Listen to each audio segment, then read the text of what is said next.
So again, everyone.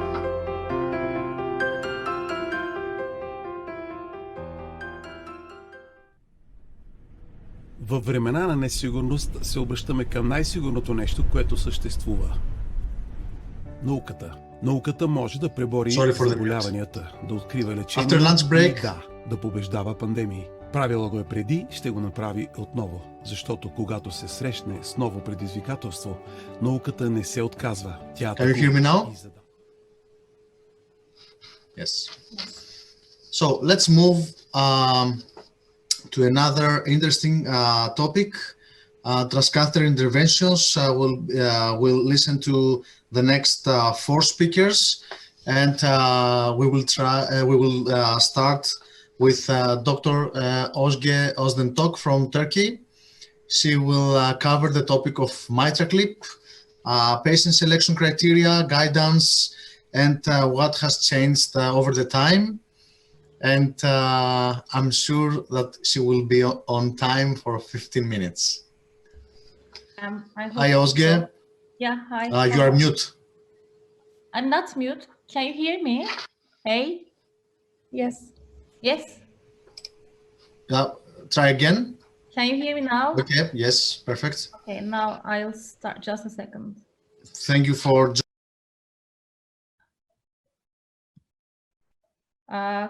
Kostas, I think you are muted now and I cannot hear you, unfortunately. Thank you for joining. And yeah, thank you. You can start your presentation. Okay. Good afternoon. My name is Özge Özdentok. I'm from Turkey, Istanbul, and I work at Memorial Bahçelievler Hospital. And I'm a cardiovascular multimodality imaging specialist. And today, in the following 15-16 minutes, I hope so, I will try to cover patient selection and guidance for Microclip implantation. And I will try to discuss what has changed over time. And I want to thank the organization committee for inviting me to such a great meeting. Thank you so much again. And let's start.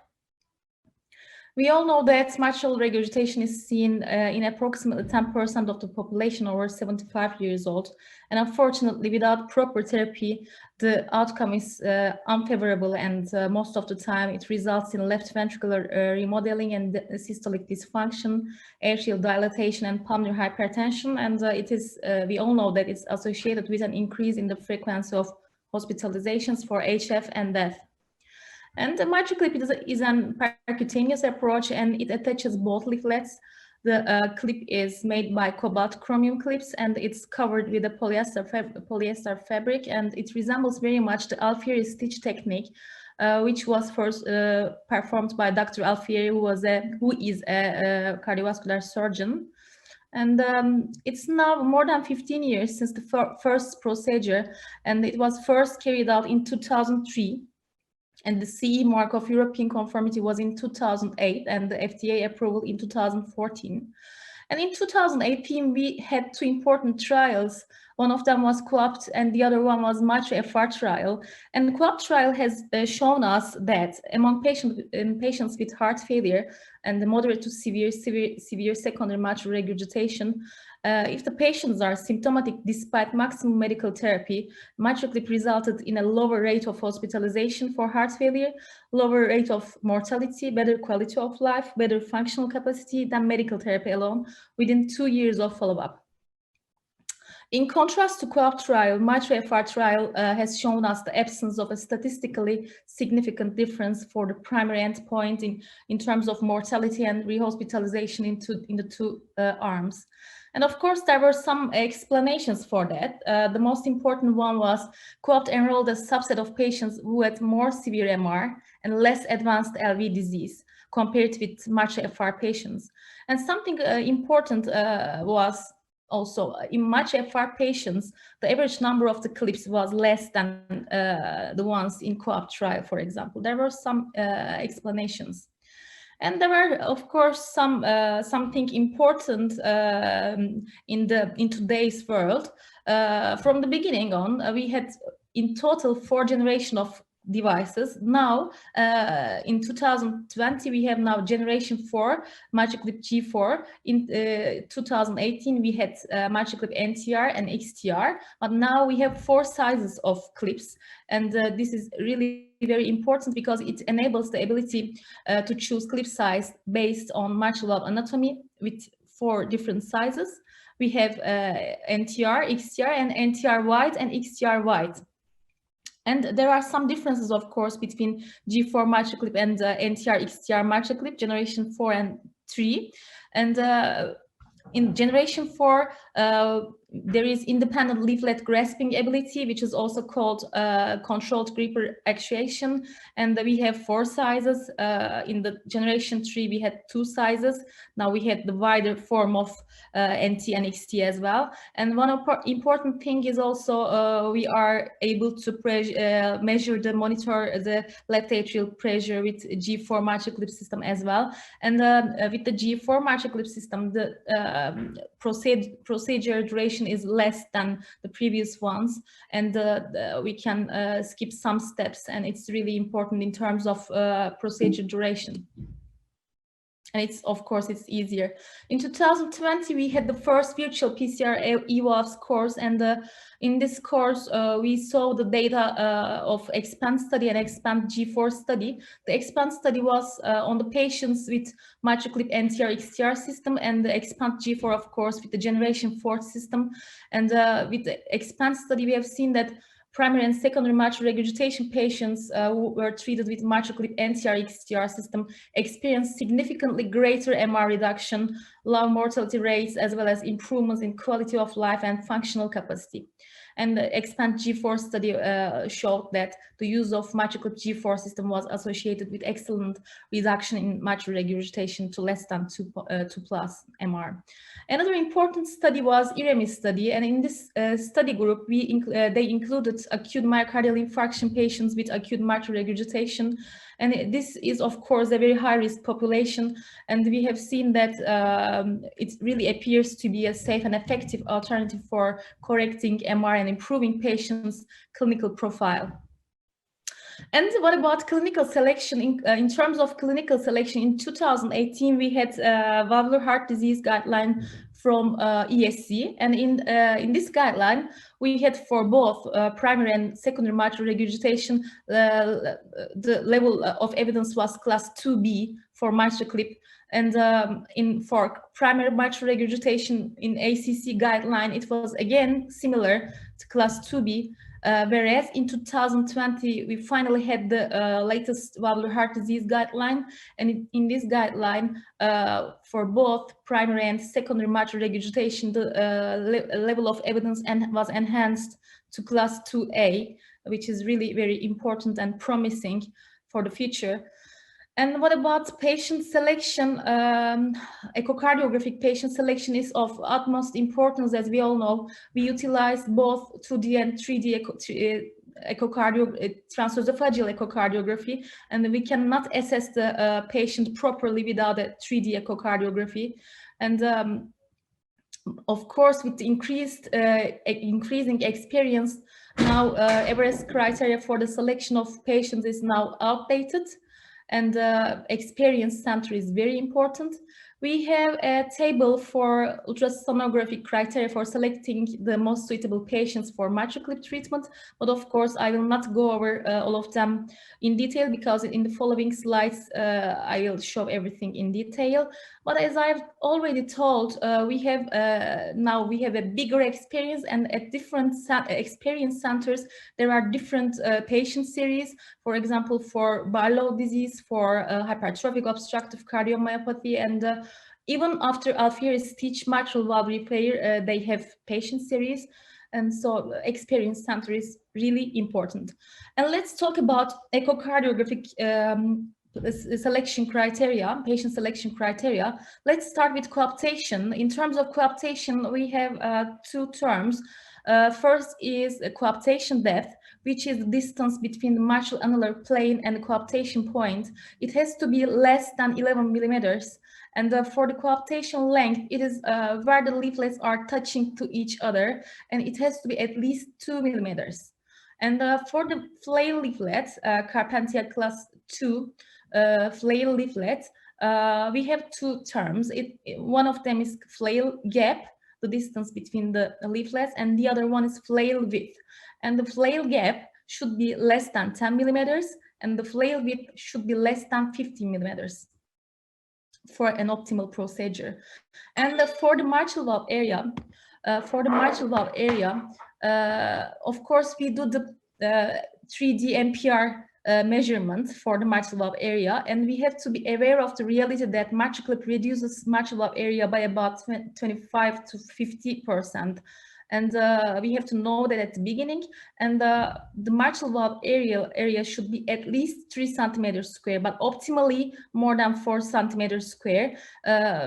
If it is less than 3 centimeters square, we shouldn't carry on with the procedure, because most probably we will result in a significant mitral stenosis, which is another mitral valve disease. For the mean gradient at the beginning should be less than 5 millimeters of mercury with CV Doppler on the mitral valve. And about mobile leaflet, it has to be at least 7 millimeters, but optimally more than 10 millimeters or equal to 10 millimeters. And of course, we have some challenging cases and which are not suitable for the procedure. This is a cleft mitral valve. You can appreciate this is the surgical view between A1, A2 and A3, and between P1 and P2 we have 2 clefts, and apparently this patient is not a good candidate for this procedure. And this is a patient with infective endocarditis. Of course, we will not carry on with such a patient. And we can understand it with TOE and 3D TOE as well. And this is a tri-leaflet mitral valve. I'm showing those images because we see a mitral regurgitation, but underlying reason could be really various. And Barlow disease with multiple prolapsus segments, it is also very challenging. And this is those are typical mitral, rheumatic mitral valve diseases, which we see a lot in Turkey. And you can appreciate this is Carpentier class 3A, and you can appreciate the immobile and restricted motion of the posterior leaflet.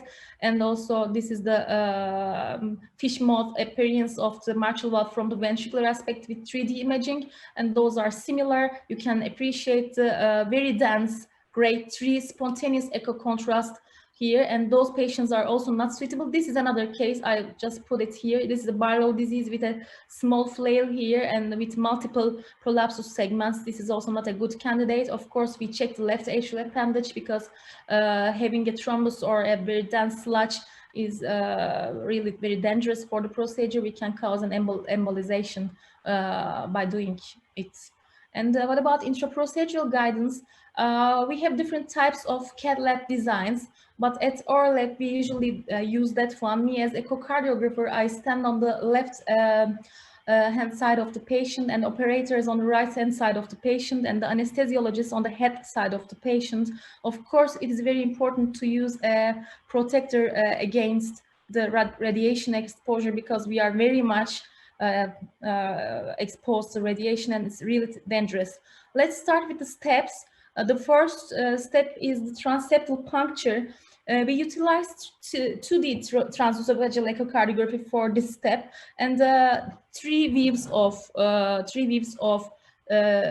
transesophageal echocardiography is used. The first one is bicaval view here, and with the bicaval view, we determine the superior inferiority. Here is the superior vena cava, and we just want to be a little bit superior in this orientation in the interatrial septum. And after we are sure about it, after we are satisfied, we shift to the short axis view. Here is the aortic valve. And of course, we want to be a little bit away from the aorta because we don't want to harm the aortic annulus, which can be mortal at the end. And so being posterior means being away from the aorta, being closer to aorta means being more anterior. After we are satisfied and after we see the tempting point, we shift to the 4-chamber view, and in the 4-chamber view, we adjust the transeptal puncture height. And it is very much dependent on the mitral valve regurgitation type. Let's say we have a secondary mitral regurgitation. most probably we will have a big tenting area, and our coaptation point will be below the aortic annulus. So which means choosing a height of 3.5, maybe 4 could be enough for a good maneuver. And if we have a degenerative mitral valve, like mitral valve prolapsus, or coaptation line will be most probably above the mitral annulus, which means choosing a higher transceptal puncture point is reasonable, like even 5 centimeters is okay at that point. And afterwards, of course, we cross the interatrial septum with needle, and we go from right atrium into the left atrium, and we put our wire in the left upper pulmonary vein, and afterwards we will introduce our steerable guide catheter over the wire. And we have to be very careful in this step because we don't want to harm the left atrial free wall. And the steerable guide catheter is very remarkable because you can appreciate it with its hyperechogenic double tip, and it has to remain in the left atrium during the procedure, and with a length of approximately 1.5 would be okay.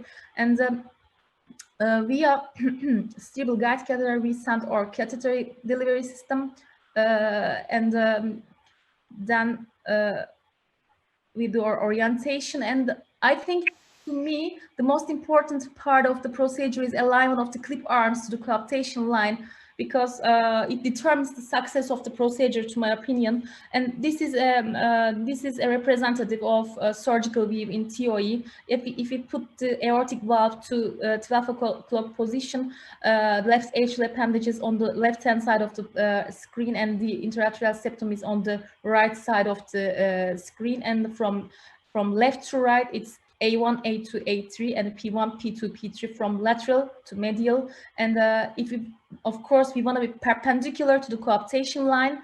If we will put just one clip, for example, here, it should be like that. But if we will put first, let's say 3 clips for a functional MR, first clip should be like that, because we have to be perpendicular to the smiley face. So, the tips of our clip should show like 11 o'clock, 5 o'clock position. And if we will add another third clip, or the tip of the clip should be showing like 1 o'clock, 7 o'clock position, let's say. But for the perpendicularity, roughly, I can tell you that we use we use X-plane, and in the bicomissural view, we shouldn't see any arms of the clip, whereas in the long axis view, we have to see both arms of the clips clearly. So indirectly, we can imagine that we have a perpendicular clip in the let's say A2, P2 zone. And of course, we check it with 3D images as well. And for mitral regurgitation, as I've told you, we can check the annulus size, and if it is more than 35 millimeters, most probably we will need another clip next to the first one. And for the degenerative valves, the target is, of course, the lesion for the first clip, but we add another clip in order to stabilize the first clip and for a longer durability. And of course, we advance the clip into the left ventricle. What is recommended is we have to advance the clip when the clip arms are open. But of course, there are some experienced centers, and the center which I was actually learned this technique, they were sending the device when the clip arms were closed, for example. But mostly it's the first clip is sent when the arms are open. And after we send the clip into the left ventricle, we can observe the clip in the left ventricle from the atrial aspect by reducing the gain, and because we will have a lucid mitral valve with many dropout artifacts, so we can observe it from the left atrial aspect if we are still perpendicular or if something has changed. And of course, we position the clip in the left ventricle. We generally use the long axis V for that, and we are getting closer to the mitral valve. And afterwards, the next step is leaflet grasping. If we are sure if everything is perfect. The grippers are going down and the arms are, clip arms are going up, and we grasp the leaflet and we see the leaflet immobilization, and we can check the double orifice valve with transgastric views or 3D images better. I use generally the 3D images, not the transgastric ones. And we observe the decrease in mitral regurgitation, of course. And this is how it looks like after the first clip. You can see that it's like a double orifice after the first clip. And of course, if let's say we put 2 clips, we will see then 3 orifices, for example. And of course, we check the mitral regurgitation, residual mitral regurgitation, and of course, we check the mean gradient. It has to be less than 5 millimeters of mercury, and it's very much resembling the O's eye. And afterwards, we also measure the mitral valve area with MPR method. And of course, in this case, we add both areas to each other, and it has to be at least 1.5 centimeters square. And to me, the most important slide of this presentation is this one. It is really important because I want to give an example at this point, because, you know, let's say we have a blood pressure of 140 over 90 millimeters of mercury, and after the anesthetic drugs, we have a blood pressure of 90 over 60, let's say. And of course, automatically your mitral regurgitation will seem to be reduced. But on the other day, if you just trust that, on the other following day, you will have a very bad surprise with at least moderate mitral regurgitation, for example, for especially functional mitral regurgitation. So we have to have the same hemodynamic conditions, and of course, same ultrasound machine settings. And in addition to echocardiographic evaluation, left atrial pressure measurement like V waves in the left atrium and pulmonary vein reverse flow measurement assessment is very important. You can appreciate the reverse flow before the procedure with a severe MR, and after the procedure, the S wave on the left upper pulmonary vein is bigger than the D wave, which is consistent with mild mitral regurgitation. And for the second clip implantation, it is actually easier. And the orientation of the second clip is mostly by fluoroscopy. It is as we are trying to be as parallel as possible to the first clip. And during advancement from left atrium into the left ventricle, we use breath holding. We ask it to anesthesiologist, and the clip should be for sure closed. And the folding of the leaflet tissue between 2 microclips should be avoided. And we may encounter some complications like pericardial effusion, air embolism, thrombus formation, clip detachment, atrial and ventricular arrhythmias, and persistent AST. Sometimes we need to close the AST ad hoc at the same procedure. And this is my last slide. Microclip is a rapidly evolving as an important option among the current therapies for MR. And there are now different studies, different patient groups, and different guidelines. And the clinical and echocardiographic patient selection is very, very important. And of course, 2D and 3D TOE play a major role in patient selection and for the procedure as well. I really enjoy my job a lot, and thank you for your attention. Thank you, Ozge. We know that you enjoy your job, and that's why you're so good in all modalities of imaging. Thank you. You are doing a great job in Istanbul. Thanks a lot, Costa. We have a question. We have several questions from the audience. The first, I would like to answer it because it is a very quick one. What's the difference in transceptal puncture between LAA closure and mitral clip? Dear Randa, in LAA occlusion, you go low posterior, and in mitral clip, you go high posterior, okay? Because you want to gain space. And the views that you use are short axis view and bicaval view. So Ozge, for you, how do we assess residual MR post-clip with transthoracic? Actually, it's a very important topic, and there are several guidelines, especially written on this topic for transcatheter therapies, you know. And with transthoracic echocardiography, of course, you can assess the color Doppler first of all, but it will not be easy for sure because there are multiple jets, and you can assess also E and A wave, because if you have a dominant A wave, yes, most probably you will not have a severe mitral regurgitation. And your E wave, if your E wave is going down, decreasing, it's also a marker of reduced mitral regurgitation. You can also assess CV Doppler density, and also you can also assess stroke volume. If your stroke volume is increased, it's also marker of reduced mitral regurgitation. If you can do, I usually can do, and most of the people can do, you can assess pulmonary vein flows even from transthoracic echocardiography. And if the images are not good, of course, you can go with a TOE. Do not hesitate doing a TOE for such interesting cases. If you are not sure about the clinic, you have to go with a TOE without hesitating. If you are not sure about your mitral regurgitation, residual mitral regurgitation, you can go with a CMR as well.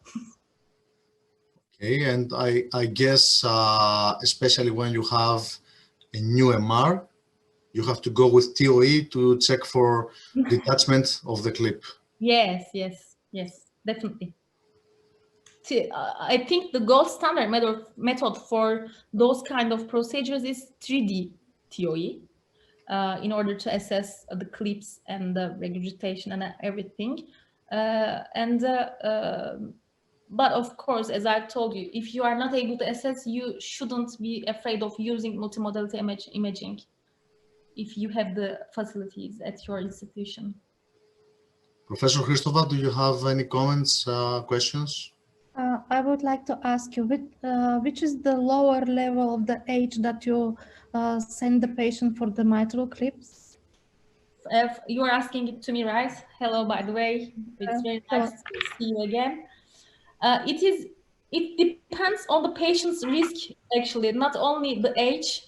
At my institution, for example, we had a patient with a very low EF and a huge functional mitral regurgitation. He was 63 years old, for example, but he had no other chance. So we went with the procedure, and the patient is doing very well at the moment. Okay, okay. Thank you. I also have a question, and perhaps we have the super expert Dr. Bardeleben with us. Yes. Perhaps he can join the conversation. When he's here, I don't want to reply anything. I think he has to give us some information. No.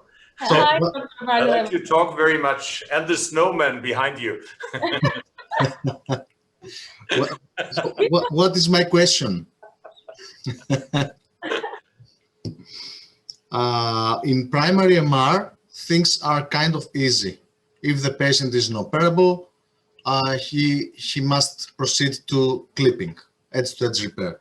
In functional MR, do we still rely on co-opt results? In your hospitals, do you reject patients from pulmonary hypertension, tricuspid regurgitation, enlargement of left ventricle? Because we have seen from our experience that even if a patient has worse prognosis, he still benefits from hospitalizations. So what should we do when we scan patients from the clinical point of view, or not the echocardiography, or these parameters that I just told you? I think co-opt has just shown us that we have different patient cohorts. Mitral regurgitation is not one entity. It is perhaps 3, 4, or 5 different entities. What you put out is absolutely right. So co-opt is one group where we believe that we will address the whole picture. We will increase survival. We will increase clinical benefit. This does not exclude that patients that are not in the center of the co-opt study will not have a benefit from mitral or valvular intervention as a whole. Also, I think the ROA and all different parameters that were slightly different or different between MITRA-FR and COAPT just show us that we have a more powerful tool for some patients and perhaps a less powerful tool for some patients. But even those patients, and we showed this with Munich in the EuroSMR registry, which is above 1,000 patients, and also in the EXPAND, that we see that tricuspid regurgitation change and right heart decongestion affect survival massively. And there is no cutoff at 30% ejection fraction. It may be 20. COAPT was 20 to 50%. The COAPT rules were changed 5 times during the course of the trial. They increased the upper limit of ejection fraction from approximately 40% to 50% because they saw that the benefit is also very good at the upper ejection fraction. This does not exclude that a patient with 22 or 24% ejection fraction does not benefit. What we've seen, we're just setting up the tender registry with more than 100 replacements in Europe after CE mark last March. And we see that the effects on tricuspid regurgitation, on PA pressure, etc. are dramatic. So we should still be open. It is not MITRA-FR only or COAPT only. We also have the Reshape Trial where Greece participated greatly. A lot of the patients are from Greece and from Poland at the moment. And we're adding West European interventions now up to a total cohort of 650 people. And I think we will learn much more over the next and coming years. And I think we just should be open-minded. We did a breakthrough after 30 years of therapy in functional or secondary mitral regurgitation. Surgery never showed a benefit. We've shown the benefit for the first time, and we shouldn't stop there. There is one question. I think maybe Professor von Bardeleben could answer it also, because it's for the both of you. Do you have some experience in septal puncture in case previous interatrial septal defect was repaired with patch? Yes, so you mean after surgical repair, ASD closure or whatever, with a surgical patch? Yes, we do this with electric power and sharp needles. It works very well.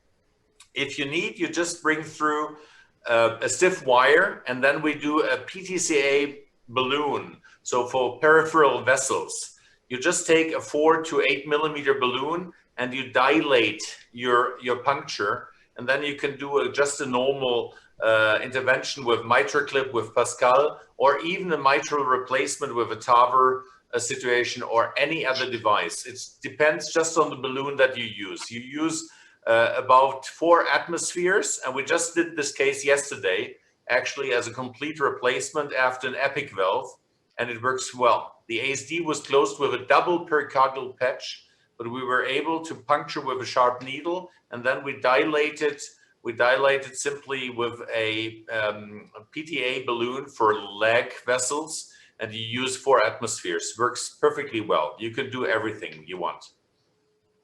No contraindication. Perfect. So, Professor Christova, should we go on? Yes, I think so. Ozgi, thank you very much for the...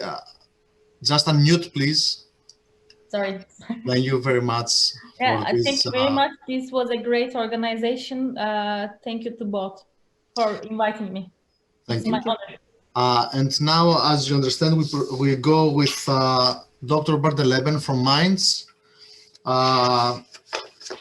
He runs a department of structural heart disease, and he will talk about tricuspid transcatheter management, repair or replacement, advances, news.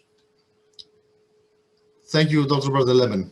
We listen to you. Thank you very much. I'm just trying to. Did you free myself to share completely? I'm trying basis. Let's see. Yes, you can share your screen. I can share the whole screen. Okay, I'll do that. That's fine. Do you see my screen, the slides? Yes. Okay.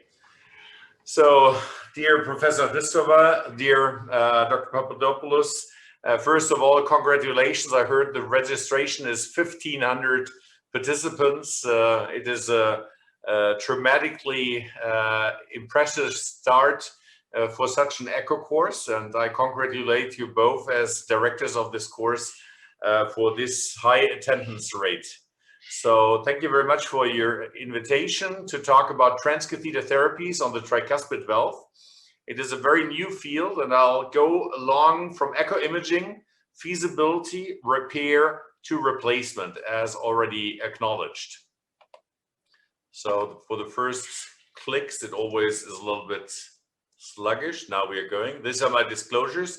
We're heavily involved, of course, in trials. All trials in our university are being unpaid to individuals. So there's no payment to individuals for the trials. I just want to make this, that you know this. And all trials are a team approach, as you see here. On the left-hand side, lower left-hand side, you see the interventional transcatheter theme.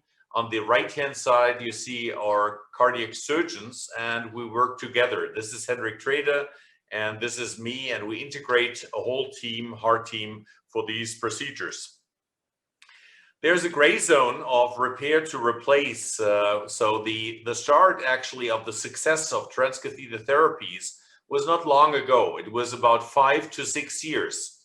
I did personally my first tricuspid intervention only in the year 2015. And we managed to get up to between 250 and 300 procedures since that date. It all started in volume with the Microclip and the Cardioband, which the Cardioband being the first to be CE marked in the year 2016 to 17. And then we had the Triclip. We went over to the new term of the guidelines, which is called TEER. This is transcatheter edge-to-edge repair, which applies to both mitral and tricuspid. And we just come from publishing yesterday, actually, online in JACC journals, the first worldwide transfemoral, transvenous series of 25 patients with the EVOC system that had like the Trilluminate Trial, both trials had a 30-day mortality of 0%. And this compares, as you will see in my talk, very well with the experience the surgeons have for isolated tricuspid repair over the last 20 to 30 years. So if you look into the gray zone, there is actually a trailer on the internet, as you see, and it says, you take your chance to escape, but I will show you that you should stay in this talk and also in this therapy. Tricuspid valve is quite complex, and you've seen a very nice talk of Özde, and we've seen that we know now, after 16 years of tricuspid, of mitral edge-to-edge repair, that we can steer, that we can image, we can do about everything. But we had to learn more in the tricuspid valve. One of the issues is that we have very dense chordae, as you can see on the left-hand side. So the variability that we see is much higher than on the mitral valve. Also, the leaflets are very thin. They're translucent and very delicate. So one of the leaflets can only take up to 50 or 60% of the load that a mitral valve leaflet can take. And usually there are 3 leaflets. This is why the valve is called tricuspid, of course. But very often you see a separation of 2 or 3 posterior leaflets, and also the septal leaflet can have 2 parts, an anterior and a posterior part. So the valve is very variable and also challenges you with deep clefts and folds. The third thing that I want to talk to you is that we deal with the largest valve in the human body. So the valve surface area can be 7 to 10 square centimeters. And this is far larger. It's 3 times to 4 times the aortic valve. And it's also larger than the mitral valve that typically is at 4 to 5.5 centimeters.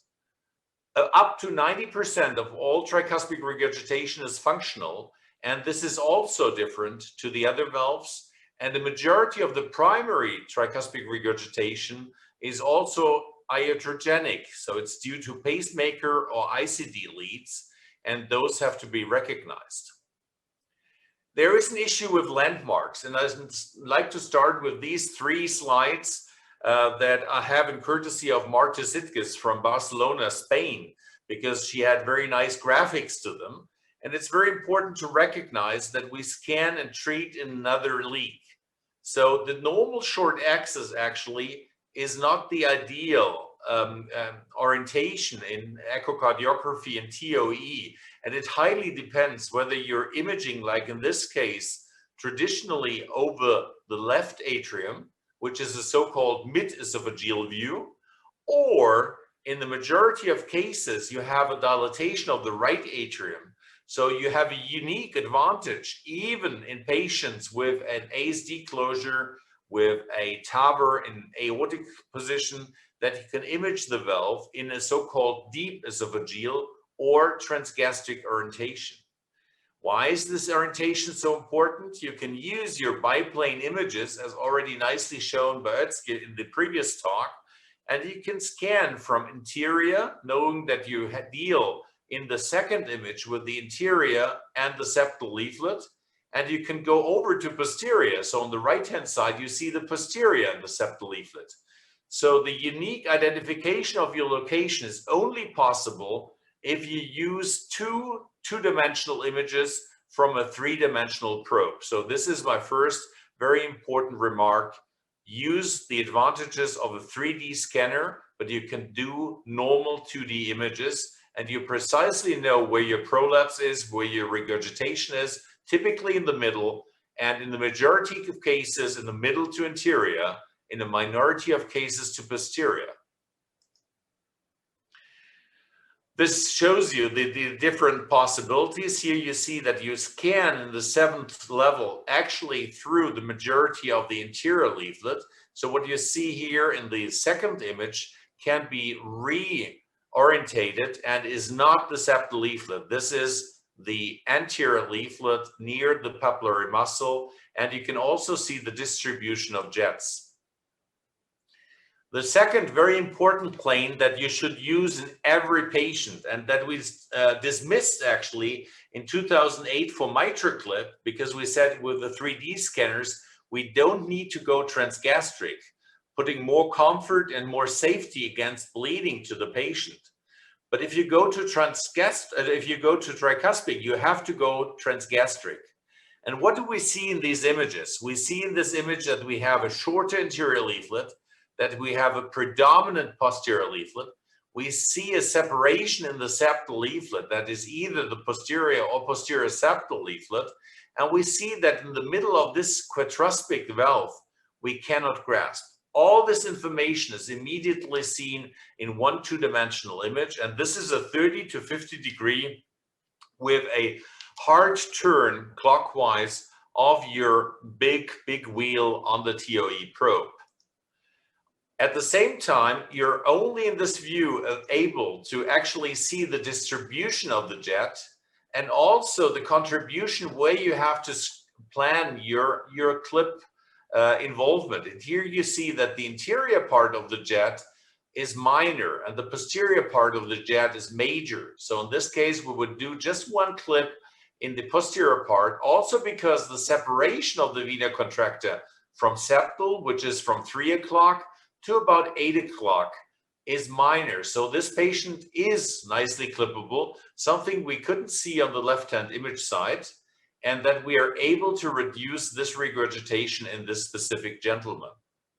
Also for you to have an anatomic situation, if you go transgastric, below is the aortic valve and the right ventricular outflow tract, and you concentrate on the rim, on the inflow tract where the tricuspid valve is situated, and you see the septal leaflet anterior and posterior nicely at the same time. This is a very nice publication which already dates back to 2013 by Becky Hahn, which is a manual on three-dimensional echocardiography. It's now freely available on the internet, and I can only say that it's very important to read this paper. Sometimes you will change a little bit the rotations, because this paper was orientated for surgical repair at that time in 2012, 2013.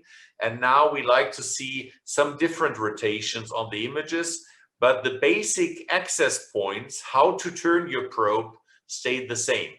And here it's important to remember, We only look in the mid-esophageal via the left atrium. Deep esophageal is missing in that paper, which is now a new entity, and it's just before you enter the stomach. And this scans via the right atrium and transgastric. These three views are vital and important to tricuspid regurgitation. I show you this from our own images. You see nicely, in this case, a more bicuspid tricuspid valve, where you can nicely see the jet over the whole entity from anterior to posterior. But also these valves are very forgiving and very nice to treat with septal leaflet therapy. You can also see that it's very important to look where you are. And you see the leaflet tips have to be highlighted and put at closure time to the middle of the right biplane image. This is very important. If you go more to the atrium, you will overestimate actually the gap, and you will think that you cannot treat it. So it's very important that you put your leaflet tips straight down from 12 o'clock to 6 o'clock at closure time, which is systole. All leaflets at once, anatomy, mobility, and strategy and execution can be done in this view. So the next one is deep esophageal view, and I go back once because the system has been a little bit too fast. And you see here that we have the inflow tract. And unlike the images you saw from Spain, we encourage you to go to an 80 to 100 degree view, which is highly perpendicular to the leaflets you see afterwards. And you can also check for the distribution of the jet, giving you a large situation anterior posterior, which is along the coaptation. So this is not prohibitive on the left-hand side, but you see the real gap as vena contracta only in the generated four-chamber view. And this is important for your clip size. So if this gap is up to 7 millimeters, if you start treating these patients, or 10 millimeters if you're experienced, then you will get a very good result in approximately 80 to 90% of your patients. You can also look into three-dimensional full volume data sets. This quality is not always achievable and you don't need it, but it's nice to demonstrate this to your interventional cardiologist. And you can nicely see that we have a prolapse here in the anterior leaflet, and it's important to treat these prolapse first in order to treat both the annulus here at the lower part between 7 o'clock and 8 o'clock, and also the upper part. Best view of the scene, no obstruction by interatrial septum in a deep esophageal imaging view. Aortic valve is out, so there can be a prosthesis, but you will have no shadowing whatsoever to your tricuspid valve, and your position can be AP and SL and will be controlled in biplane, and you see an excellent generation of a 3D image. Transesophageal again goes back, and this is the worst view if there has been operation. If you have an occluder here, if you had a previous surgery, then this septum will cause much more shadowing. In a patient that's naive and has no calcification, no surgical aortic valve prosthesis, you will still also here generate nice images, and this is the conventional view. So how do we go for the strategy? So Eskin spoke to you about the smiley, and we have the same. Look at the septal leaflet. This gives you something that is the same than the anterior leaflet, but very short. So it's like a very short mitral anterior leaflet, and the septal leaflet is always your strategic anchor, like the left coronary cusp in a Microclip procedure. Your P3 and P2 and P1 situations are ATL, ATL, and PTL, and you have to adjust your clip orientation, your rotation, by those ATL and PTL leaflets, not by the septal leaflet. So the septal leaflet is an anchor. It's septal anterior and septal posterior as strategies. And I can disadvise you to clip from anterior to posterior because you have no effect on the dilatation, and actually your regurgitation can become worse. So about 70% of all attempts are done between the septal anterior leaflet, and between 20 and 30, depending on your population, is septal to posterior. And this is again shown here in the graphics. You see nicely the right coronary artery. You see the coronary sinus that enters here. Here's the Koch triangle anterior, but you will rarely with a Microclip or clipping strategy have any rhythm disorders. So you can be very, very gentle and go from ATL to STL or PTL to STL, and there will be no involvement. The typical plane is not the normal short axis. It's not a 45-degree, but it's a 90-degree view, very important. And the biplane image gives you a perpendicularity over ATL to STL. And if you rotate further, this would be a clip in this position, which is commissural or mid-anterior to septal. And if you go further, you rotate slightly, as you see here, up to the posterior leaflet. And this will give you the best results in your treatment strategy. And you see that you have to turn your degrees from 0 degrees to 90 and up to 120 degrees for the posterior leaflet in order to gain perpendicularity. So this is then a second plane. This is the first plane, 90 degrees, the corresponding four-chamber view. And if you go up, you increase your TOE graduation, which is then 100 degrees. Now I come to the different systems. We have two edge-to-edge therapies that are CE marked, one of which is the first one is the Triclip, the second one is the Pascal platform. The Pascal platform is quite unique because it was the first for the tricuspid to offer you independent clasping. So you can clasp on the septal and on the anterior leaflet, or on the septal and the posterior leaflet independently. There's a central spacer, which gives you a coaptation gap, but you see an advantage for the center and also a disadvantage of the classic Pascal. The classic Pascal is 10 millimeters wide. The Microclip Classic, or XT, is only 4 millimeters, and also the Pascal is 6 millimeters. So you see that you may have trouble if there's a very dense chordae to get in between the chords, because this clip is effective but very wide. So if your chordae are apart, you can lose the Pascal, but the majority of 95% of all interventions with the Edwards system are now done on tricuspid with the ACE system, 95%.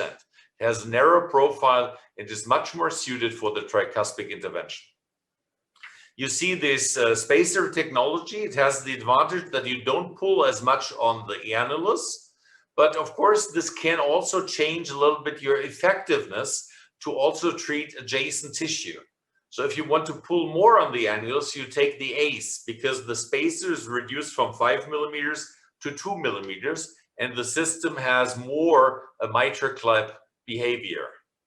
Here you can see the independent clasping on the tricuspid valve. You can swing over. We call this the Tarsal Maneuver. You grasp one valve, you go over. You can only do this in 5 millimeters, 6 millimeters, because there's a lot of stress on the leaflet. But if you do that, your results will be superior. This is again to show you the tricuspid valve and the potentials. And here you see a live image from Mainz in such a procedure. The clasps are being put down. You can look through the leaflets here. You can elongate, get out, or reach a different position. What about the guidelines? The US guidelines just changed, but they didn't change so much on the tricuspid valve. They changed more on the mitral valve. And this is because in the US, there is no CE marked system so far. So all the treatments in the US are on study grounds, RCTs, or single arm trials or registries. The comments in the 2017 guidelines were still very cautious. Percutaneous repair techniques are in their infancy and must be evaluated further before any recommendations can be made. I can tell you that there will be more recommendations in August this year, because there will be a remake of the European guidelines of heart failure and also of valvular disease at the ESC Congress 2021. So tricuspid surgery on itself has a very limited evidence. It's all evidence C. Surgery for isolated tricuspid regurgitation still is very controversial in the guidelines, and available data shows you a high mortality for actually isolated tricuspid repair, even though it's easy for the surgeon and can also be done beating heart. You see that at least between 2000 and 2010, and there are series to 2015, and the German experience to 2016, and you can still see that we're in the range of plus minus 3%, around 10%. Transcatheter, already in the 2016 guidelines, only 25 procedures had a much lower situation of mortality, and this could be shown further in the trials. Tricuspid regurgitation is very prevalent. So you see that it's less than mitral regurgitation, but it's more than aortic stenosis. It's mainly caused by left valvular and left heart disease, as you see here. LV dysfunction, left valvular disease together make up for about 63%. Isolated is only 8%, and there is a red prohibitive zone. Pulmonary hypertension should be treated very cautiously or left alone to conservative treatment so far, until we know that whether specific medical treatment plus valve repair can have an impact. If you go for a replacement in pulmonary hypertension above 60 or 70 millimeters mercury and an increase in pulmonary vascular resistance, then your patient may deteriorate. So you have to take off and evaluate all patients for primary pulmonary hypertension. That is without V-wave, with a low wedge pressure and a very high systolic pressure and high Woods units. What about the graduation? You see that we extended the standard graduations approximately 3 years ago. This was done by Pepe Zamorano and Becky Hahn. And because we saw that in the interventional trials, we saw much more massive vena contractors. So I have treated patients up to 300 millimeters square. That is 3 centimeters square open valves. And this was never anticipated in outpatient clinics. They all talked about these patients, but these patients are almost still healthy. These patients are very, very sick. So we had to exchange this graduation. And it could also be shown in 2020 that they have a worse survival compared to a severe tricuspid regurgitation. So the goal is to reduce TR by 1 or 2 grades and not to achieve mild TR in all cases. Very important. So this is watched. This is too early. I apologize for some German here in this singular slide. I forgot this to translate this. So this says too early. This is correct in phase 2, and phase 3 can be too late. So you may have to palliate certain patients that have 6 centimeter annulus, that have a gap of 1.5 centimeters. So you can be too late. It's important to look in the middle, not if you have mild or moderate TR. If you have severe, massive TR, torrential can sometimes be done in experienced centers, but not everywhere. And we know from the tree valve registry from Teramaso from Zurich that procedural success, like in the mitral valve and the aorta, is extremely important for survival. So patients that had a very nice reduction in TR, they're still recompensatable by diuretics plus the device, have a very nice survival rate, even if they have the same baseline. Procedural failure, leaving the patient with the same or only half a grade reduction, means that you impose a 20% absolute inferiority and up to 30% less survival already at 1.5 years. And you see that the odds ratio, even multivariate on coaptation depth, is 24. That's very, very high. And odds ratio or hazard ratio for annular diameter above 5.5 centimeters is 7.2 for survival. What can we do? We have a lot of devices coming up, and we have a lot of devices that Mainz has already used. We orientate ourselves on the surgical approaches. And you see, this is the German Hetzer technique. This is an Alfieri technique that we actually use in the Clip and Pascal strategies. There are systems that have been dismissed, like the former, which is no longer available. There are attempts on the annular plus T rings, but I think that in the coming 4 years, we will see at least 30% of treatment in the range of valve replacement, which is upcoming. And our paper by Neil Pham and me has just been put online yesterday with an evaluation on the valve that you still don't see here, but that you will see at the end, which is the Evoque valve. So combo therapies are also possible. We have patients where, but it's very long interventions where we did a cardioband in a very large dilatation. We reduced TR, and then we did an additional leaflet therapy, and we published this already in 2017 and 18. But this is a very expensive treatment. It can be successful, but with the upcoming valve replacements, these combo therapies will become obsolete. Which is the strongest so far experience? This is definitely the Trilluminate and the Triclip. The Trilluminate trial was a single-arm trial in 85% and will report in EuroPCR 2-year data. And I can tell you that we have excellent data up to 1 year, which is already reported in Lancet and in JACC, and by George Nikonik and Philip Lurtz and our working group. And we know that we have a mortality all-cause of 0% at 30 days and 1 year 7.1% with a cardiovascular mortality of 5.4%. So excellent outcome. If you think that surgery in hospital at 14 days, mortality is 8 to 11%. So this is very, very favorable. We have a very sustained reduction at 1 year that you see here, and we can achieve in the majority of cases 2 grade reductions. So if the patient comes with massive TR, he will end up in moderate. If he comes with torrential, he will end up in severe. And a lot of echocardiographers will tell you, oh, this was a bad intervention. He is at severe TR. That is wrong. He was in massive. So you always have to compare baseline to what happens afterwards. Trilluminate 1 year, both in the New York Heart Association and regurgitation, showing very nice situations, hospitalization dropping by half, and also outcome relevant as seen in the tree valve registry. I just show you some images, Triclip baseline pre to discharge. So this is a massive regurgitation on the left-hand side, 3-dimensional regurgitation. We put in a clip in a transgastric situation, central, only 1 clip, and you see we have a mild or mild to moderate residual regurgitation, and this is after 1 month, trace TR. So you see the recompensation with diuretics is highly enabled if you treat these patients with leaflet therapy. Clasp TR EFS, I'll go along. You also see low mortality, low number of patients, 34. Clinical outcomes basically the same. Also a case presentation from our center. You see a regurgitation that's massive.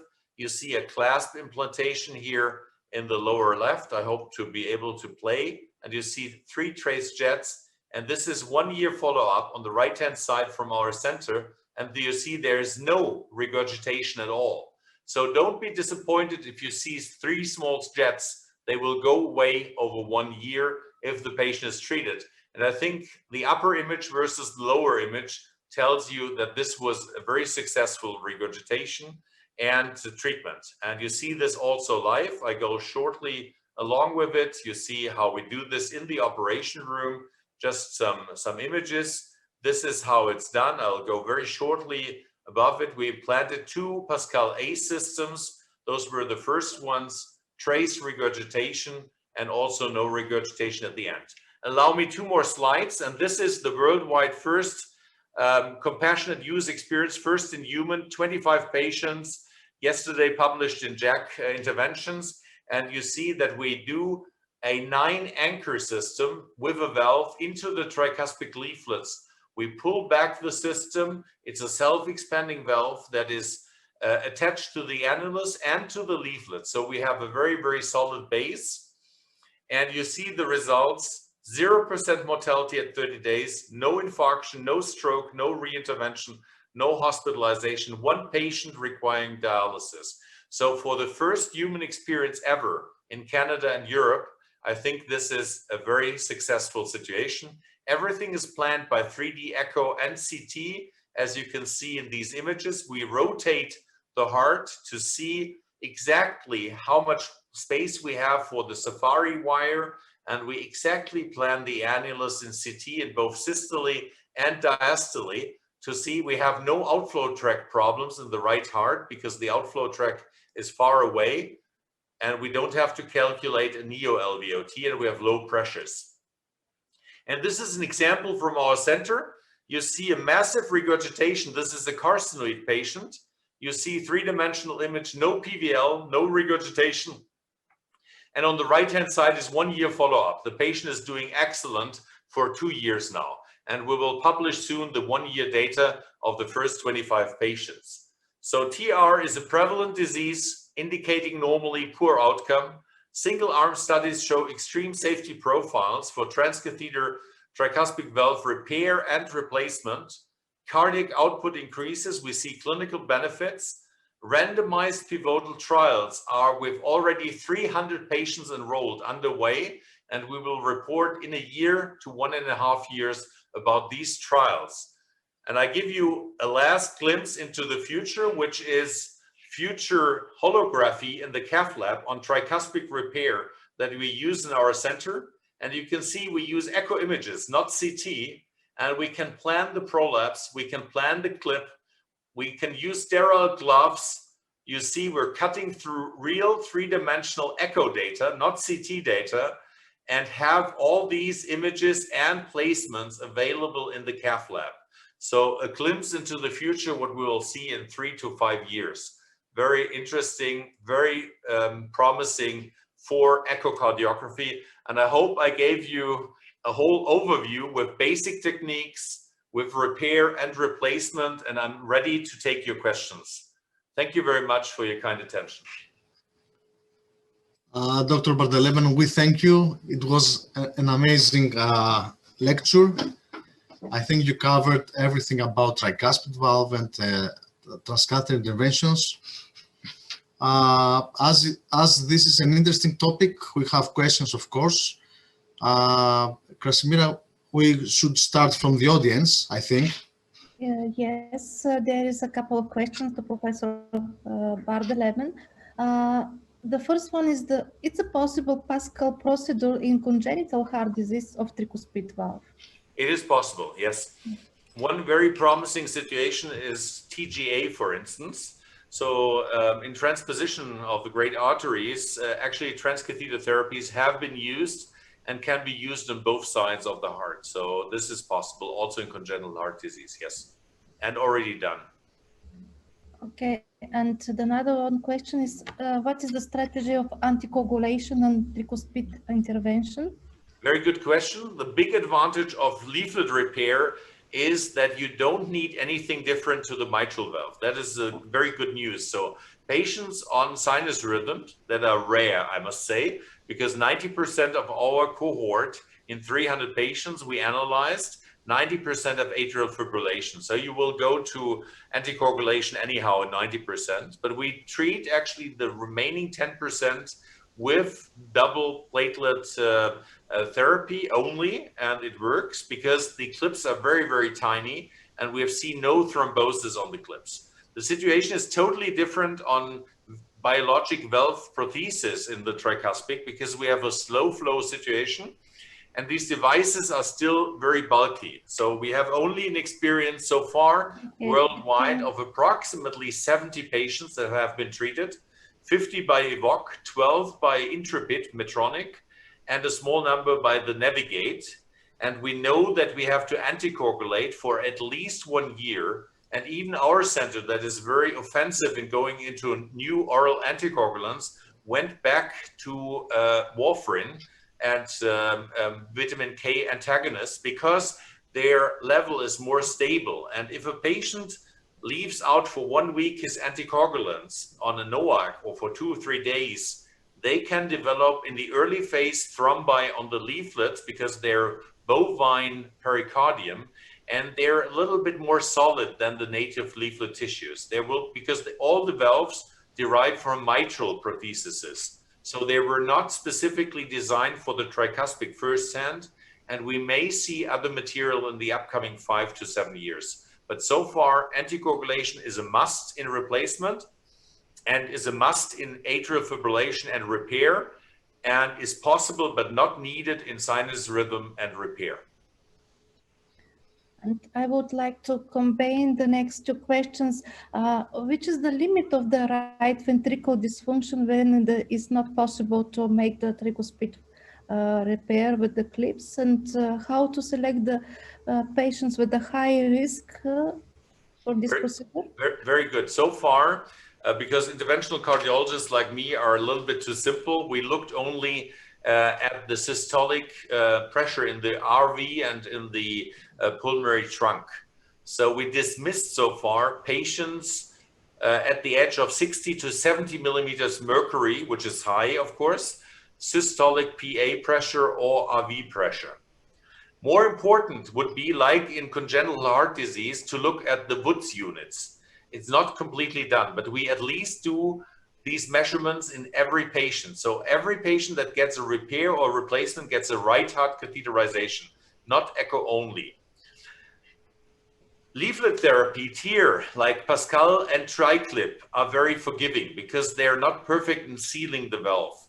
So even a patient with a slightly reduced ejection fraction and higher pressures can still survive and do better on a leaflet therapy. But I would be very cautious on replacement because the hemodynamic changes are very abrupt. And we've seen in these first patients that patients do for 1 or 2 days slightly worse. Their ejection fraction goes down immediately if you cut off the valve, and they recover then, but the cardiac output increases by 100% in some patients, and the right ventricle has to do this. So be cautious in replacement.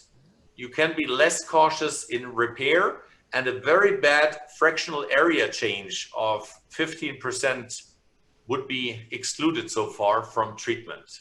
But you can be more open in repair than in replacement. Okay, thanks so much. Professor Christova, there are a lot of questions. Dr. Bardeleben, perhaps you can go through the Q&A window and answer some of them. I can do some electronic typing. In order to proceed. Not to ruin your timetable, and I will do them online, yes. I would just like to make one last comment from my experience with former devices that were abandoned.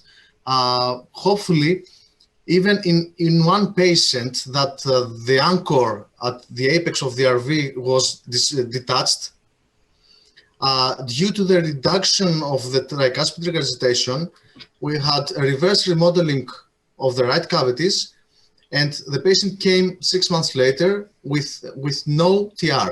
Mm. And this is important, I guess, when you do edge-to-edge repair and you leave, for example, a moderate or even a severe TR. With the reverse remodeling of the cavities, you will afterwards see further reduction of the TR. Is that right from your experience? Absolutely, and this is what I showed in 2 examples here in this talk. So the TR, if you achieve a 2-grade reduction, TR will further diminish over time. So cases where we have residual at the end of the procedure or at 30 days, we still have a mild TR. We see at 1 year that it's gone. It's very interesting. So the valve treatment also enables recompensation, and you should not stop diuretics. They should be maintained, but you will be far more effective. And it's the same that you've seen in the former. The former is in the shelf. Perhaps if we have a self-centering annular device, former may also come back. I think the attachment to the apex was the wrong strategy, but if we do something else, even the former balloon for palliation may come back. But currently the effort is more on leaflet therapy. You see this also in volume. We have currently an experience of 6,000 tricuspid leaflet therapies, and we have an experience of 70 replacements in the tricuspid, and these numbers will very likely rise. And we have about 300 annuloplasty experiences, so 200 to about 200 perhaps annuloplasty experiences. I think that replacement will take over second position. Great. Thank you very much. Bye. Thank you so much. So we continue with the next speaker. It's my pleasure to introduce the next speaker, who is coming from Bulgaria. This is the Dr. Svetlin Tsonev, who is the HIT representative for the EACVIT for Bulgaria. And he will speak about the evaluation of ostium secundum and the guidelines for the transcatheter occlusion. Dr. Tsonev, the audience, it's you. Thank you, Professor Christova. I hope that you hear me well. After this brilliant lecture of Professor Bardeleben, it's very hard to speak, and I'm very happy to see that interventional cardiology is achieving more and more good results, and interventional replacement of valves is not going to be only for inoperative patients. And I hope that soon we'll see the professor in Bulgaria for the next at least mitral valve for tricuspid, maybe first interventional replacement. And also I want to congratulate all the colleagues that are involved in congenital heart defect awareness and treatment, because currently we are in the week of international awareness of these diseases, congenital heart defects. And we know that every 15 minutes, one child is born with such a defect. My lecture is going to be more principle and short, just to point some very important topics and to see what 2020 years bring us to understand when to treat atrial septum defect or persistent PFO, and when not to treat and to keep our patients. We know that there is different and very complex anatomy of the atrial septum, and we know that defects varies, but ostium secundum is about 75% of all these defects. Unfortunately, nowadays we have a lot of imaging modalities, especially echo, and the new vendors that bring us anatomical view are very important to find even in the elderly patients not treated such defects. I want just to remember you that atrial shunt occurs mostly during end of the systole, beginning of the diastole. And when the pressures between the left and the right atrium equalize, the direction of the shunt is mainly dependent from the ventricle and left and right ventricles and the coupling of the ventricles. So what happened with our patients? We know that congenital heart diseases is a lifelong chronic conditions, and we know that the history could be different from in young ages and in the age over 40. Now we know that a lot of complications could be very important and sometimes life-threatening of our patients.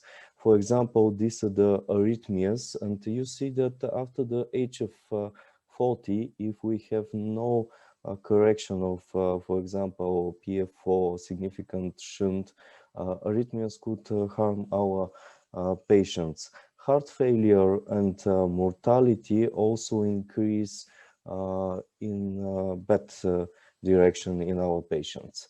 We know that transthoracic echo sometimes is not efficient for assessment of the defects of the atrial septum. That's why we use trans echo cardiography, and here you see different examples of small or huge or multiple or single shunts, and we know that contrast echo or bubble test sometimes could help us very much to be sure if this is a significant or not significant defect.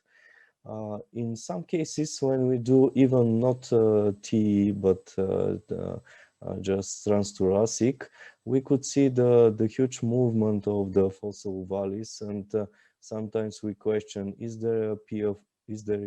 There is a PFO or not? And the contrast also could help in this echo modality.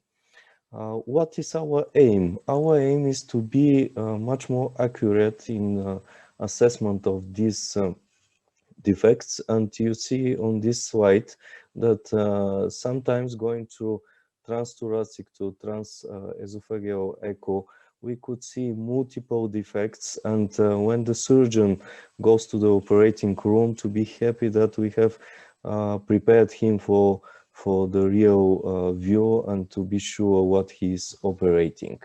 The assessment of the septal defects could be very difficult because sometimes the shape is not simple, sometimes it's round, sometimes it's oval, sometimes it's just fenestrating the septum.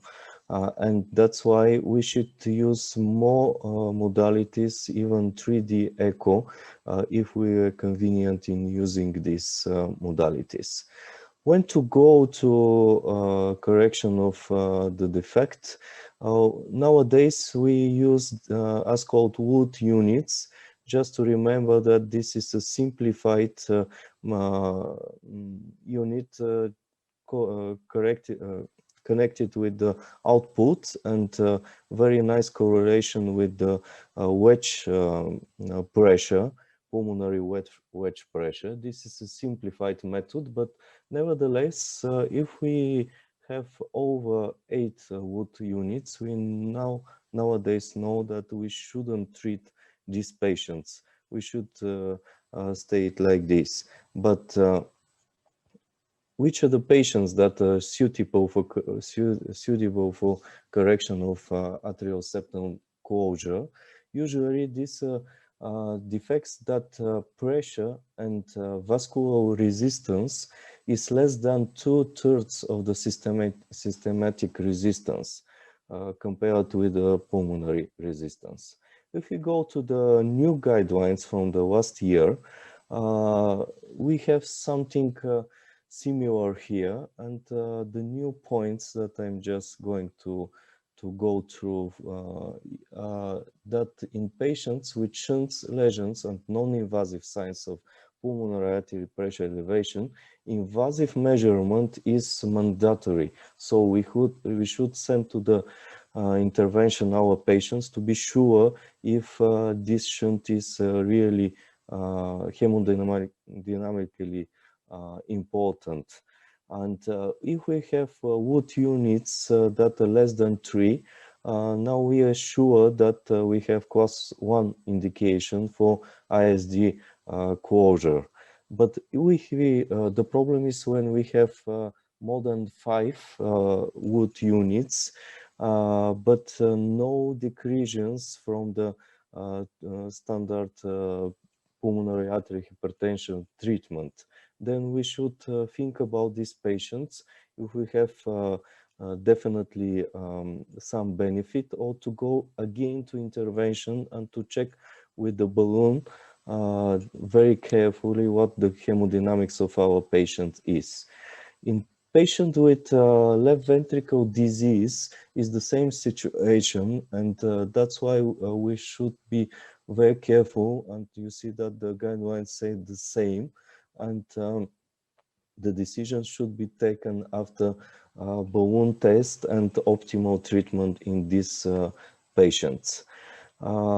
Nowadays, we know that closure of ASD is not recommended in patients with severe pulmonary hypertension, and you see that pulmonary vascular resistance more than 5 Wood units presenting with desaturation. That is very important, and you see that pulmonary to systemic flow more than 1.5.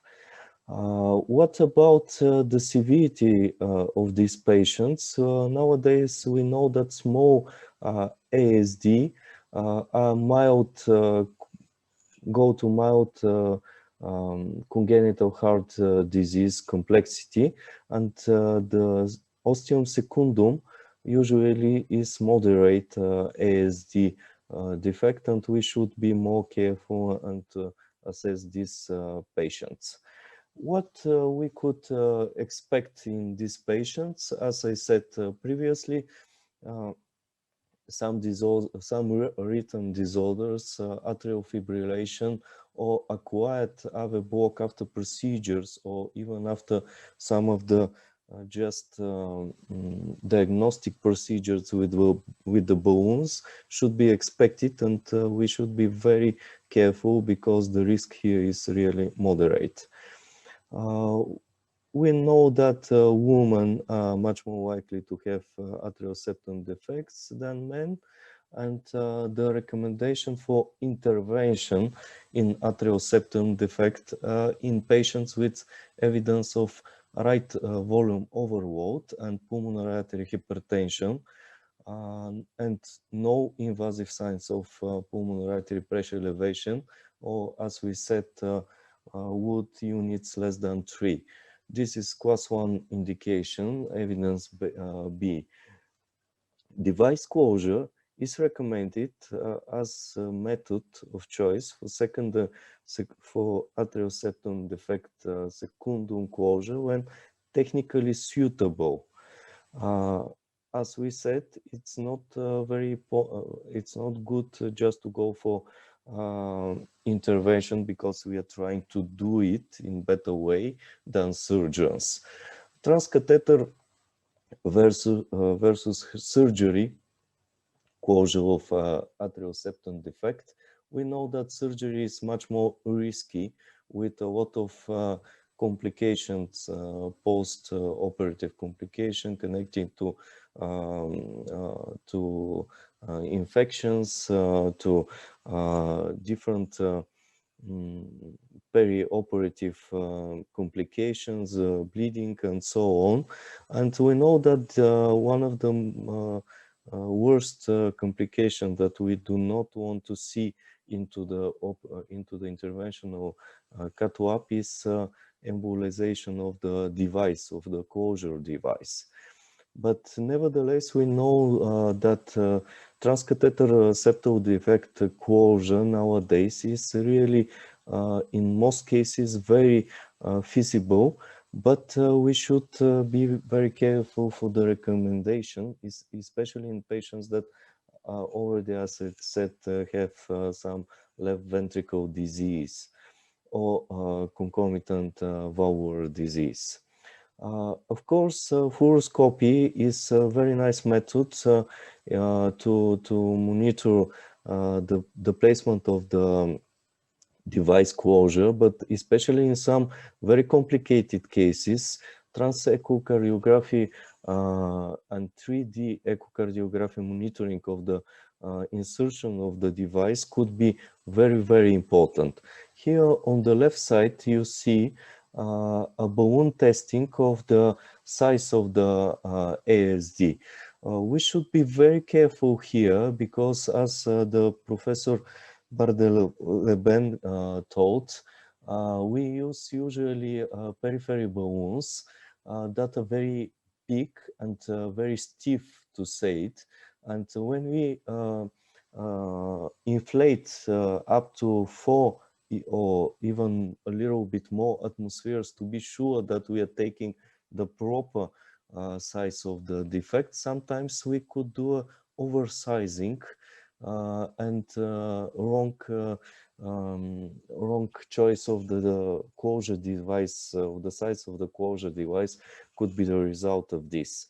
That's why echocardiography is the golden standard, and I'm very happy to see these new approaches of fusion imaging in Germany, and that's why they use really for sizing echo, not CT, and we are quite sure that the measurement is from echo are very accurate. Sizing is very important for the closure device. That's why different diameters should be taken in different positions. You see here on the slide. Of course, sometimes it's very, very important always to be accurate in rim assessment to see if we have enough space to put the closure device, and sometimes even the CT could be not so informative about this.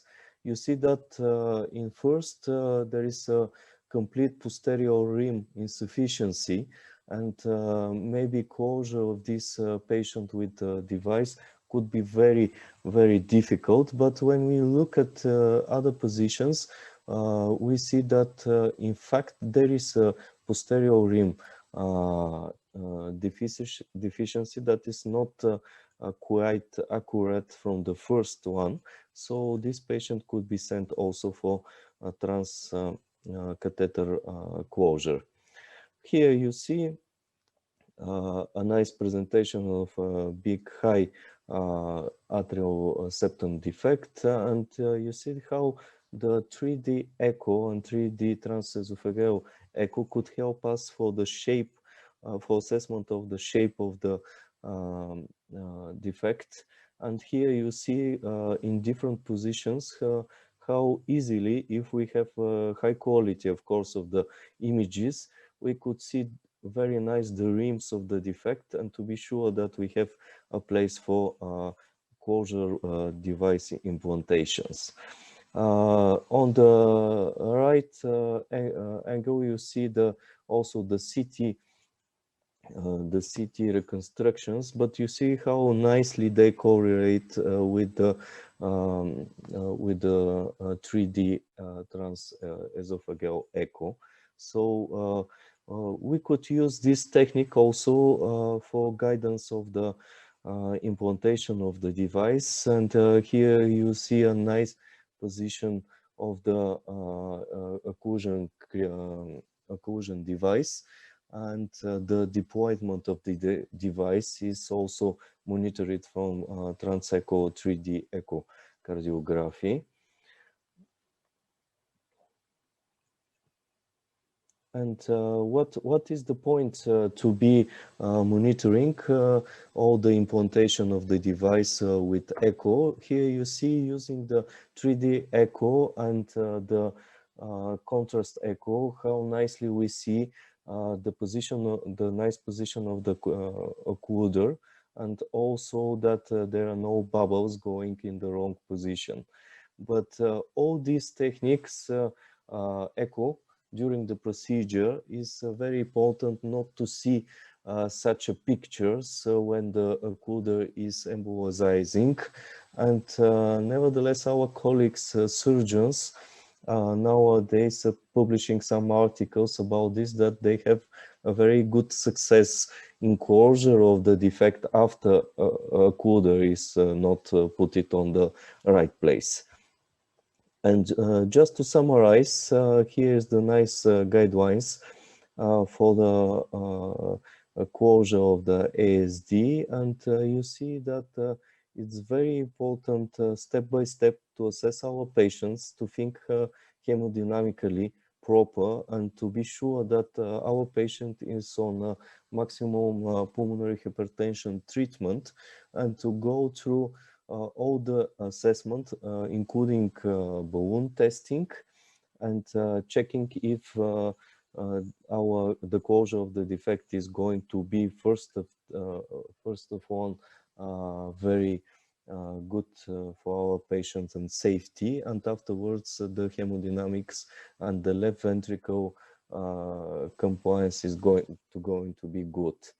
Now, in last slides, I want to show you one technique that is transcranial Doppler, for maybe for screening of patients with significant atrial septum defects. Maybe this technique is very good for screening, but sometimes when we perform contrast or just a bubble test to see if this patient who is with, for example, TIA or some paradoxal or other embolization, or even migraine and aura, you see with transcranial Doppler, we could be sure that this is clinically significant.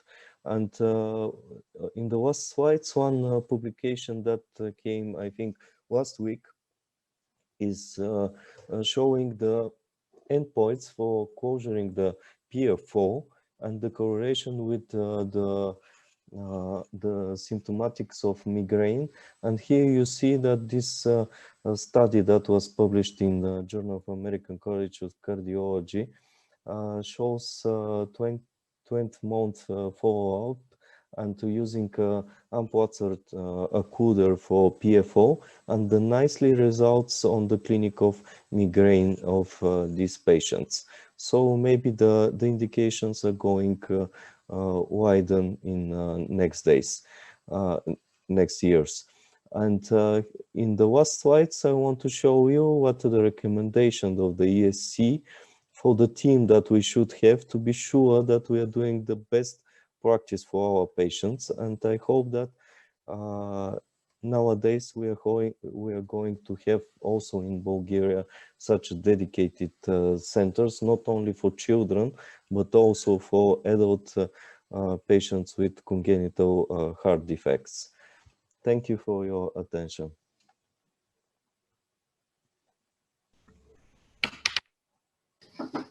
Thank you for your presentation, Dr. Tony. Was very interesting, really. And for the last update about the closure of the ISD. Kostas, do you have any questions to Dr. Tsonev?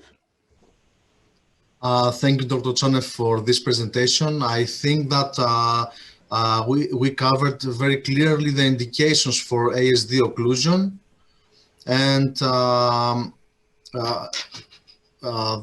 the audience, there are no questions from the audience, so I think that we are okay.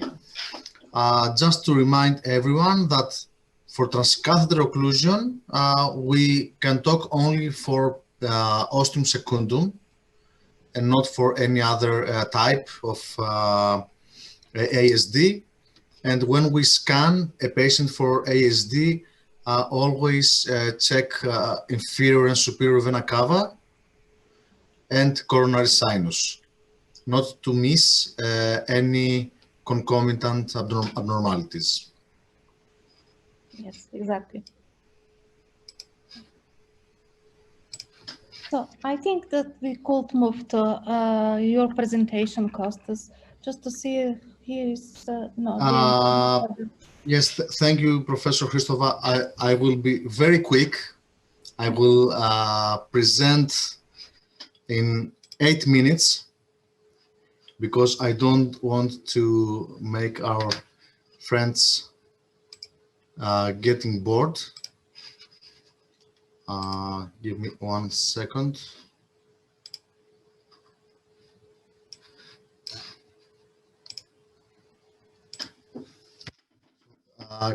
Can you see my slides? Yes. Okay, so the topic will be the challenges we face when we scan a patient for transcatheter LAA occlusion. There are several publications that show the challenges that we may face during pre-procedural planning, and of course during the implantation of occluders, transcatheter occluders. First of all, the cardiographer should know how to orient himself into the left atrium, and we should know the anatomy and the relation of the appendage to the surrounding structures. We have to know that this is the ligament of Marshall between the appendage and the left upper pulmonary vein. We should know where to check the veins, the proximity to the valves, the anatomy of the septum, and especially if we have a previous cardiac surgery of the septum, it is very important. We use again as a standard this surgeon's view of mitral valve from the LA perspective, because if we put the aortic valve at 12 o'clock, we can appreciate at the left side the ostium of the left atrial appendage, as you can see over there. And if we turn to the other side, we can also see the long axis with the pectinate muscles, and these are the basics in order to be able to scan a patient for LAA and guide the procedure. We should know how to characterize the type of the left atrial appendage, and as you can see, there are a lot of anatomic varieties, and as one interventionist said, the appendage is like our fingerprint because it is unique for every person. But however, we have a rough classification from DiBiase, and we can see 4 major types of appendages: the chicken wing type, the windsock, the cactus, and the cauliflower type. And it is important to know the type because it affects the embolic risk of our patients. In transesophageal echo, we have to use several projections from 0 to 135 degrees for sizing and for assessment of the type of the appendage. We can use biplane views. This makes us faster, and we can use, of course, multi-slice views, usually for assessment of the presence of thrombus distally in the appendage. Roughly, with the TOE, we can appreciate the type of the appendage. You can see here we have a windsock type. This is a cactus type. This is a cauliflower, and this is a chicken wing. And as you can see, all the type can be assessed, evaluated at high degrees of the TOE. Of course, with CT scan, it's better to evaluate the type because it is more detailed. You can see there all these images. And something that we should also tell in advance before starting the procedure is to exclude the presence of thrombus into the appendage, differentiated from spontaneous echo contrast and sludge. You can see here 4 different patients. Here we have spontaneous echo contrast in the appendage. There you can see that we have contrast into the left atrium and a small mobile thrombus into the appendage. Here we might have an old thrombus which is more echo dense, and it is immobilized and distal to the appendage. And here we have sludge. Sludge is like a gel. It is just one step before the organized thrombus. And it is important to know if our patient belongs into one of these categories because it might be a contraindication to proceed to a transcatheter occlusion. Sizing of the appendage is also challenging. We have to use several views, again from 0 to 135 degrees, measure the minimum and maximum diameter, assess the orifice of the appendage, and we have to know that the orifice is different for Watchman device. You can see here that the orifice is from the circumflex artery towards 2 centimeters distally to the tip of the appendage, while for amulet device, which is a different device, the orifice is from the circumflex artery to the tip of the appendage. Then we have to measure the neck, which is the landing zone for our device and is 1 to 1.2 centimeters distally to the orifice. And of course, we have to measure the depth of the device as well. If we use 3D echocardiography, we can be faster and more accurate. We can give measurements for minimum and maximum diameter at the same time for the orifice and the neck of the appendage. And we know that 3D echocardiography correlates well with the CT scan, which is the modality that most interventionists use for sizing before the procedure. During the procedure, we may face several challenges. The first step for LAA occlusion is a nice transceptal puncture. We know that we have to use a bicaval view and go towards the inferior vena cava. We have to puncture low, and we have to use a short axis view and go away from the aortic valve. We need to puncture mid to posterior and low. That way, afterwards we advance our stiff wire towards the pulmonary vein, and we should be able to avoid the appendage because we might perforate it. And you can see with the low puncture, directly our guide catheter goes into the neck of the appendage, and this makes our life easier to deploy finally the device. If we have a PFO, perhaps we can guide our interventionist to close the appendage through the PFO and advance the catheters. But in such cases, we need to go from a high puncture site towards the appendage which is low. So we might face coaxiality issues, and this demands a good collaboration between the interventionist and the echocardiographer in order to finish successfully the operation. About deployment in amulet device, you can see that there are several steps when we deploy the device that we should know. First of all, we go to the landing zone of the appendage, which, as I told you before, is 1 to 1.2 centimeters distally to the orifice. And at first, the device looks like a ball. Then, as we further deploy, it takes a triangle shape. And then we have the lobe with the disc and the final apposition of the device. And before releasing the device, we have to be sure that it is stable. We do the tach test. We pull hard back the disc, and we check that we cannot take it off the appendage. It is very important to give an answer if we affect the mitral valve, if we have mitral regurgitation, or if we have a leakage at the end of the procedure, and of course the proximity to the mitral leaflets, which can be very easily assessed with 3D views. In cases where we have thrombus in the left atrial appendage, you have to know that we cannot interrupt the anticoagulation for the procedure, which is very important.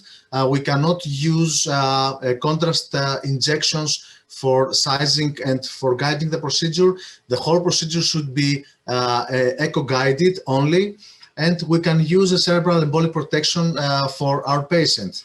This is a case with a distally demonstrated thrombus in the CT scan, and of course we can appreciate it in our biplane views of the appendage. You can see an echo-dense immobilized distal thrombus, but the patient did not have any other treatment option, so we decided to proceed carefully to the occlusion as the thrombus was distally, and we could deploy the device above the thrombus. You can see here step by step, ball, triangle, lobe, and finally the opening of the disc. We need to know in such cases that we have only one shot, because if the device touches the thrombus and we close it again, the thrombus might dislodge and provoke a stroke that we don't want to see to our patients. So in concluding, as you can see, LA occlusion is a safe option for patients that cannot take anticoagulation and have high thromboembolic risk. A strong imaging team is needed for planning and guiding the procedure. We should replace 2D echocardiography with 3D echocardiography, as it is more accurate in sizing and guiding the procedure. And of course, you have to know that if our patient cannot undergo a CT scan or take fluoroscopic injections of contrast for guiding the procedure, we can do the whole procedure echo-guided if our T operator is experienced in such procedures. Thank you very much for your attention. Thank you, Kostas. Brilliant presentation. I think there is no question from the audience, but I would like to ask you, after the procedure for the LA occlusion, how do you recommend it for the patient with the high risk for the thrombosis to continue to anticoagulation? How long? The concept is that we have to put the device in order to stop the anticoagulation, or in patients that had cerebral hematoma or anything that could not undertake anticoagulation. So in the cases that I have taken part, we didn't give any anticoagulants afterwards. Perhaps some patients can take a single antiplatelet therapy for 3 to 6 months. But the concept is to stop immediately the anticoagulation. And you prefer which one of the antiplatelet agents to give to your patient? Doesn't make any difference to us. Aspirin or clopidogrel is the same. The same, okay, 3 to 6 months for the high risk. Okay, thank you.